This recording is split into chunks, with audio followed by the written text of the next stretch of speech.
प्यारे मित्रों, नमस्कार। कपिल ज्योतिष संस्थान में एक बार फिर से आपका स्वागत है।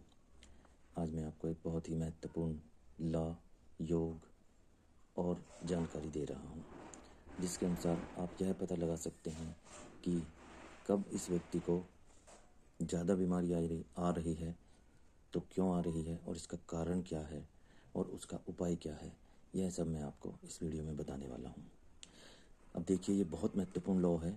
इसको कोई भी व्यक्ति देखकर समझकर अपना उपाय कर सकता है।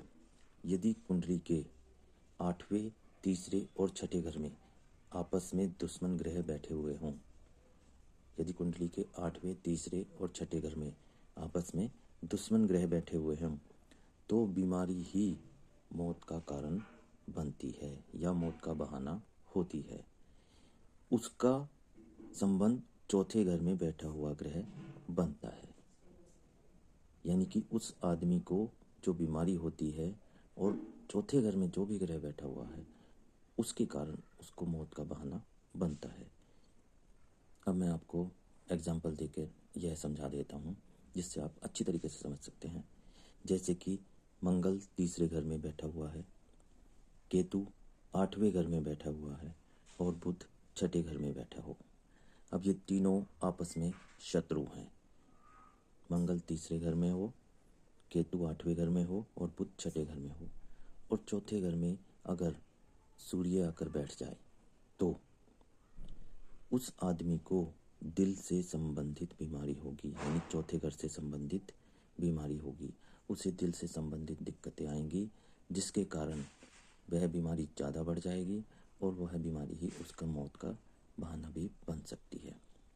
अब इसी बात को अच्छी तरीके से समझने के लिए, यदि चौथे घर में सूर्य की जगह बृहस्पति बैठा हो, तो उस आदमी को फेफड़े, श्वास, ऑर्गन फेलियर या पीलिया जैसी संबंधित बीमारियां आएंगी, जो बृहस्पति के थ्रू आती हैं। इन केस यदि वहाँ पर शुक्र बैठा हुआ है, तो कैल्शियम व हड्डियों से संबंधित और शुक्र यानी कि शुक्र की जो ताकत होती है शरीर की, उससे संबंधित बीमारियां आएंगी।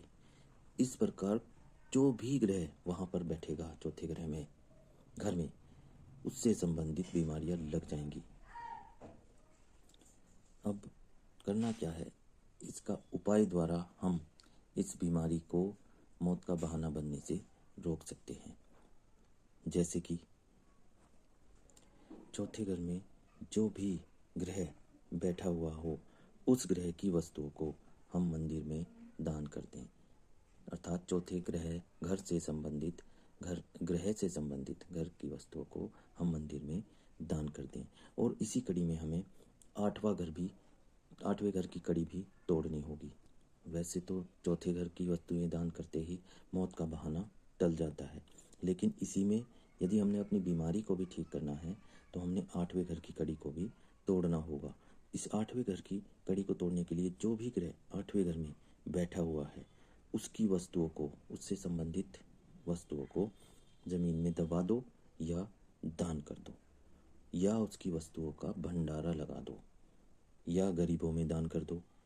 तो यह 8वें घर में बैठे हुए जो भी ग्रह आपस में दुश्मन 8वें घर का ग्रह है, तो वह ग्रह अपना दुष्प्रभाव छोड़कर सही फल देगा और आदमी अपनी बीमारी से बच जाएगा।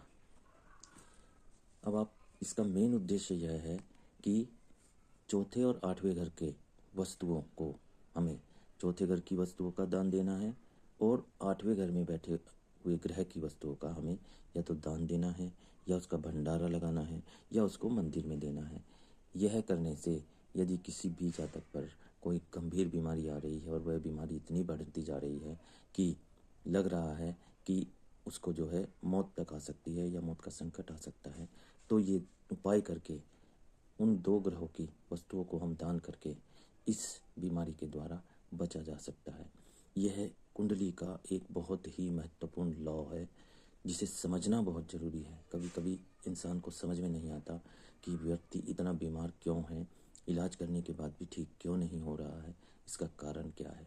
तो जो आदमी इसको समझ गए हों, या किसी व्यक्ति की कुंडली में ऐसा दोष हो और उसके साथ घटित हो रहा हो, तो वह इस उपाय के द्वारा अपनी अपना इलाज कर सकता है, जिसके द्वारा वह अपनी बीमारी से छुटकारा पा सकता है।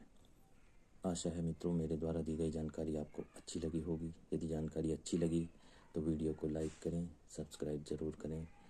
आगे मैं आपको दिवाली में व्यस्त रहने के कारण मैं 1-2 वीडियो नहीं बना पाया हूँ।